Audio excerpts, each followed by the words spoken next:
We just returned from yet another amazing adventure in ministry, this time to Colorado Springs, Colorado. God provided us some pretty amazing churches between here and there as well. First stop was Lubbock, Texas, and Faith Baptist Church. We've known the pastor and his wife for many years, and it's always a joy to see these old friends, although it seems like they never age. Then it was on to a couple days at one of our favorite layover spots in Cochiti, New Mexico.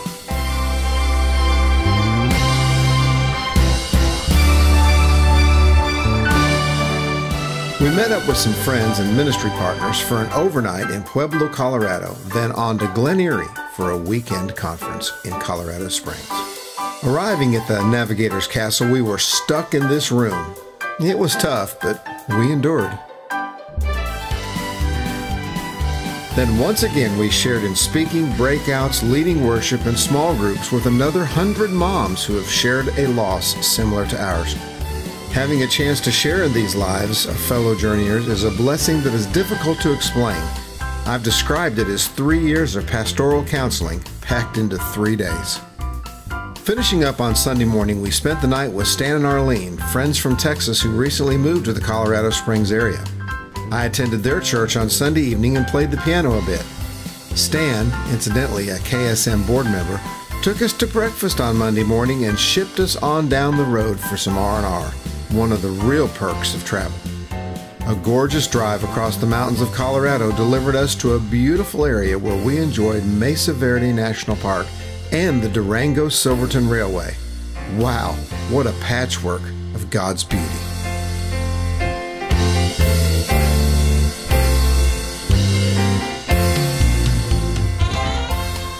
After those glorious days of R&R and some not-so-glorious hours of working remotely, we swung back through New Mexico to deep West Texas to one of those very first churches we visited.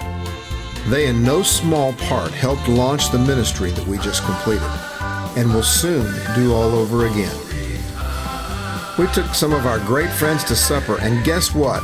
I even paid. There's just so little we can do to give back to those who gave us so much. A while back, I installed a sound system in their sanctuary, but again, that's so little to give to those who gave so much. On this trip, I had the opportunity to spend some precious time with this church's pastor. Yet again, we could never even begin the insurmountable process of repayment.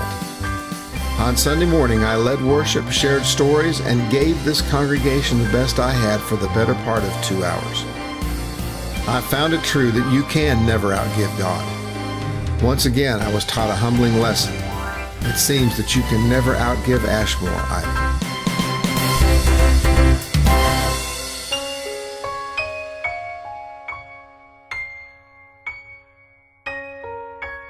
But Ashmore had one more surprise for me as well, and it was a real life lesson moment.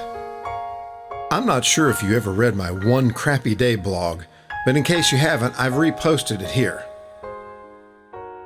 The man who literally got his hands dirty creating that miracle for us also put in an electrical outlet to make it possible for us to camp on the church parking lot. This is also the family that we had dinner with only 1 day earlier. When we got back to the church and set up, we were treated to a West Texas sunset.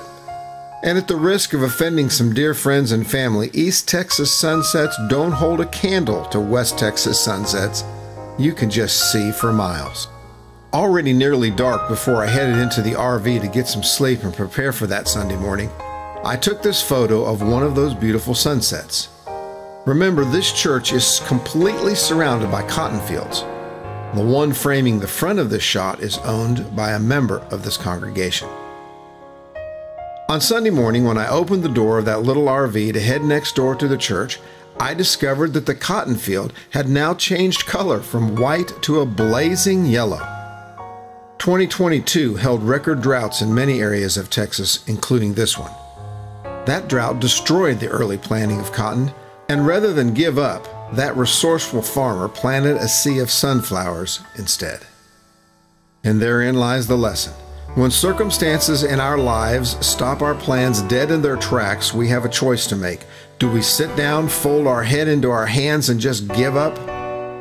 Or do we pivot, go another direction, try another road, or 2 or 20? Perhaps we will experience a dozen dead ends. But just maybe we will one day open another door to be greeted by an unexpected view of God's masterpiece. No one knows what's just around the next curve or behind the next mountain, as the last few years have taught us. But if everything goes as planned, we leave the last of September, and after catching one of our favorite churches on the way, we head to the East Coast for the final conference of 2022.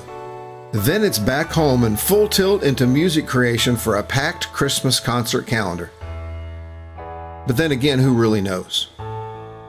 Tomorrow may hold an unexpected, unheard of struggle.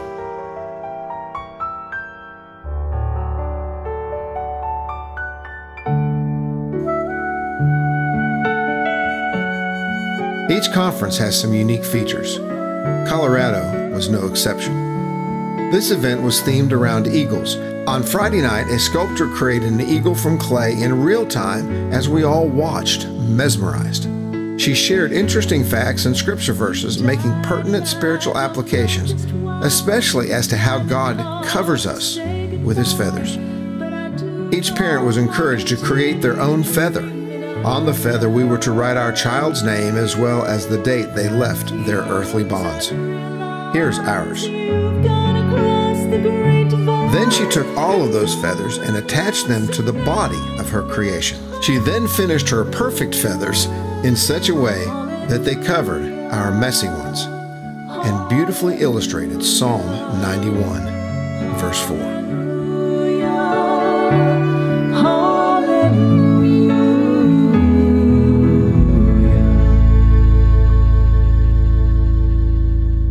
Regardless of how bad we hurt, how many times we stumble, or how dark the night, our most recent Ashmore experience reminded me that as the sun sets on one day, the next morning it will rise, and it may reveal an unexpected beauty beyond description.